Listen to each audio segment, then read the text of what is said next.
keterbukaan dan perlindungan bagi yang lemah, serta hukum yang adil, prasangka rasial akan hilang dengan sendirinya. Tetapi perlu diberi catatan serius tentang fakta di bidang korupsi yang menonjol. Ini kita perlu memberikan catatan yang serius. Korupsi memang naluri dan godaan yang bisa mengganggu siapa saja. Tapi yang agak menonjol di Indonesia adalah korupsi besar, umumnya dilakukan oleh saudara-saudara dari etnis Tionghoa. Ini fakta ini. Jadi mega korupsi itu dilakukan oleh etnis Tionghoa di negeri ini. Tembak mati ya. Jadi memang ini memang barangkali karena kemampuan entrepreneurship-nya yang luar biasa. Dan tidak ada koridor baris moralitas di sana yang menjaganya, mengawalnya, dan inilah merupakan fakta yang terjadi. Jadi memang korupsi besar menggunakan saudara kita dari Indonesia. Media memang tidak menjelaskan bahwa para koruptor itu adalah keturunan Tionghoa, tetapi fakta lahirlah seperti muka, mata, warna kulit yang tentunya tidak bisa menipu. Karena itu untuk menghilangkan prasangka terhadap etnis, terhadap kalangan Tionghoa diperlukan juga upaya dari saudara-saudara Tionghoa untuk memperlihatkan kepada publik bahwa yang melakukan korupsi itu cuma 1, 2, 3, 4, 5 orang saja. Lebih banyak dan masih banyak lagi, jauh lebih besar anak Indonesia Tionghoa yang berbuat baik, jujur, benar, dan mempunyai kecintaan yang tidak kalah besarnya dari saudara-saudaranya di luar etnis Tionghoa terhadap kejayaan dan kemampuan membangun bangsa yang kita cintai.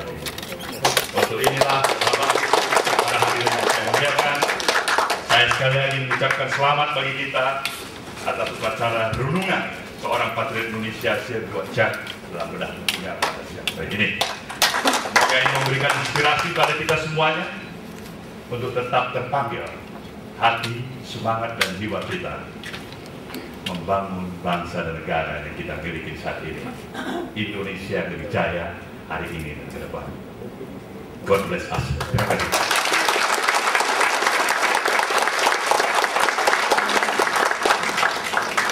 Terima kasih atas keynote speech dari keynote speaker kita, Bapak Surya Paloh, selaku Ketua Umum Nasional Demokrat. Terima kasih.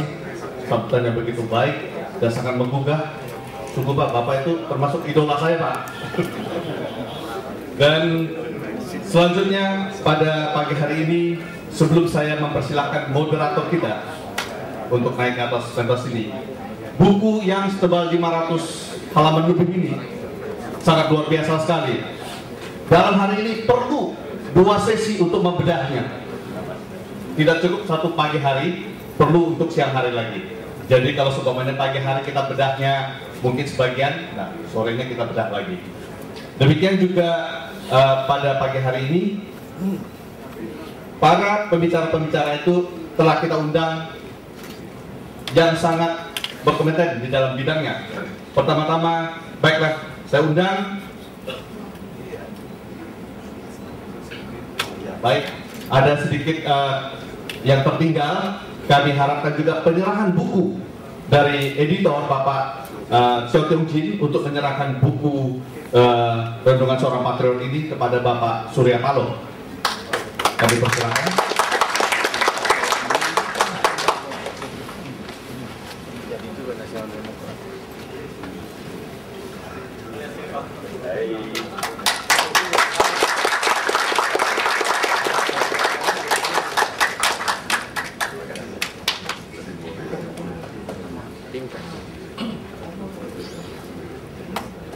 Baik, acara kita lanjutkan dan kami persilakan dengan hormat pada pagi hari ini yang membedah buku ini. Pembicara yang pertama Bapak Harichan Silalahi.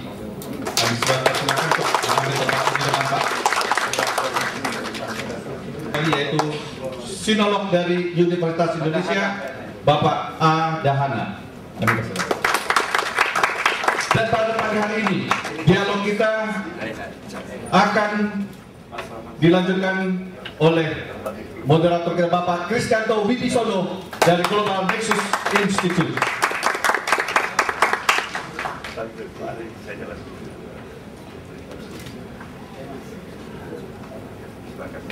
Mas Hari, selamat ya Mas Hari, karena dianya yang selamat.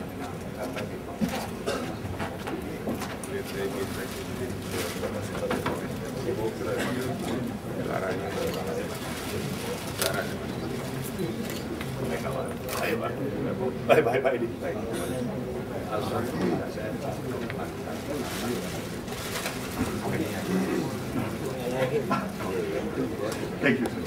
Thank you.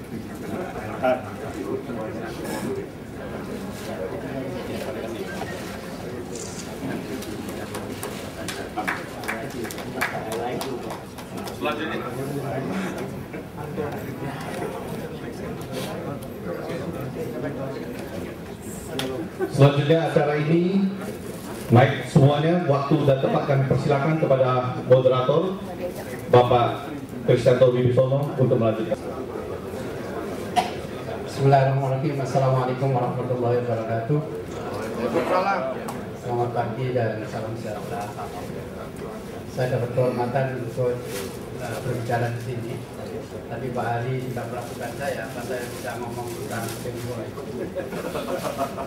Tapi saya merasa sedikit tahu tentang Tionghoa karena saya punya dua orang, satu namanya Pak Hari, yang kedua ya yang sudah meninggal, wali ke-10 namanya Abdurrahman Wahid.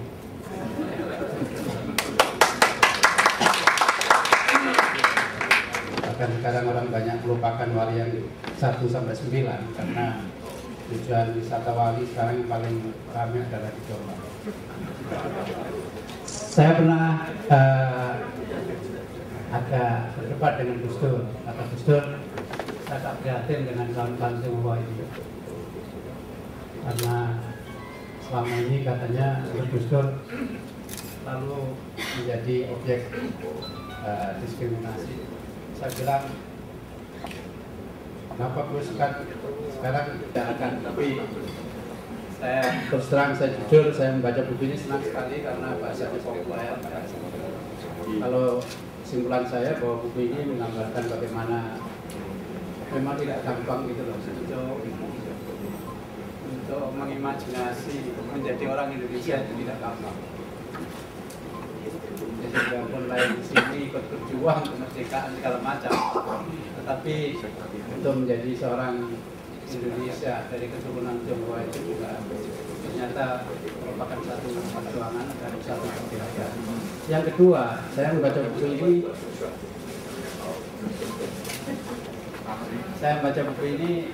Juga yang selain terkesan betapa susahnya untuk membayangkan Indonesia itu, tetapi juga saya kira ini menceritakan banyak pergulatan bagaimana yang terjadi yang pernah dialami oleh beliau, dan dalam situasi yang menurut saya inilah masalah yang sangat paten, karena kita punya dua hal yang menurut saya dari dulu sampai sekarang itu menjadi pangkal persoalan tentang bagaimana kita mengimajinasi Indonesia. Satu adalah,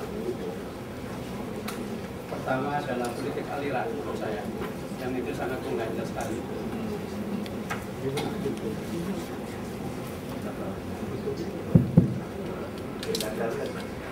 Ya.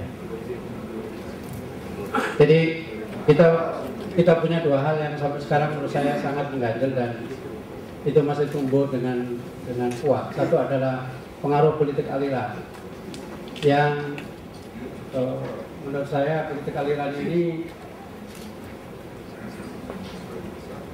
ya kan begini. Jadi politik aliran itu ini mungkin kaitannya dengan kaum-kaum Tionghoa ini atau etnis Tionghoa ini. Di dalam politik aliran itu hampir seluruhnya, selain sebenarnya politik aliran adalah kepanjangan dari esensi primordialisme. Tetapi yang lebih menarik buat saya adalah karena dalam politik aliran baik komunis, nasionalis maupun Islam, sebenarnya mereka tidak pernah bisa meninggalkan mengenai perebutan kekuasaan di negara. Jadi mereka ini selalu menggunakan negara sebagai wilayah yang harus diperebutkan. Karena baginya bahwa kekuasaan, keindonesiaan dan lain sebagainya itu letaknya ada di dalam negara. Sementara yang kedua, kita selalu punya namanya politik kelas. Jadi ada politik aliran dan yang kedua ada politik kelas. Di dalam politik kelas kita mewarisi sebuah sejarah yang sampai sekarang saya kira ekspresinya belum bisa dihapus, bahwa tadi seperti diterangkan oleh Bung Surya Paloh dan juga beberapa hal di dalam politik kelas itu, ya ini karena beban sejarah, warisan sejarah, maka kawan-kawan Tionghoa ini selalu dikelompokkan dia sebenarnya ambivius antara apakah dia warga negara Indonesia yang asli ataukah dia sebenarnya bagian dari apa namanya, artinya bukan inlander. Dan orientasinya tentu saja sangat berbeda. Yang satu ingin menguasai negara, yang tadi itu dengan mobilisasi massa, tetapi yang kawan-kawan Tionghoa ini karena peran sejarahnya seperti itu, maka biasanya mereka ingin bagaimana melakukan akumulasi atau mobilisasi kapital lewat pemilikan pribadi. Jadi dua hal yang menurut saya orientasinya sangat masih menonjol sekarang di dalam perebutan ini. Apalagi kemudian karena konteks sejarah seperti itu, ya sampai sekarang kan jarang sekali kita melihat misalnya kawan-kawan Tionghoa ini mau jadi tentara yang karirnya kemudian sampai jadi perwira tinggi atau semacam itu, tapi umumnya di dunia bisnis. Nah, apa yang kemudian yang terjadi, maka di dalam seluruh proses sejarah dan yang kalau saya baca dari sini, maka ada dua hal yang menurut saya sangat kental. Satu adalah proses segregasi.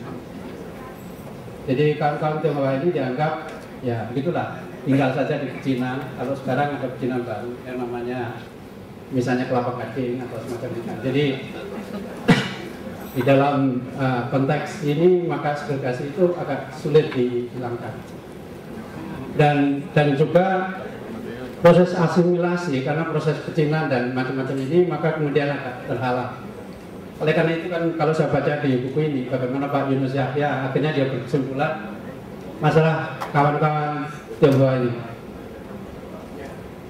Saya agak punya ide, bukan ide tapi vokabuler saya agak tambah kalau membaca buku ini.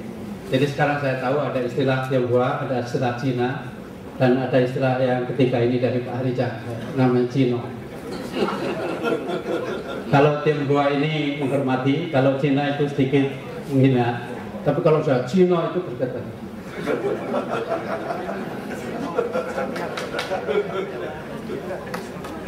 Jadi proses segregasi ini membuat kemudian proses asimilasi juga agak terhalang menurut saya.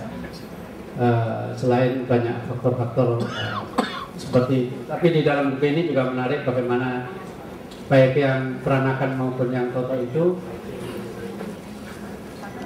maka kan kemudian perdebatan tadi seperti Pak Yunus Yahya itu yang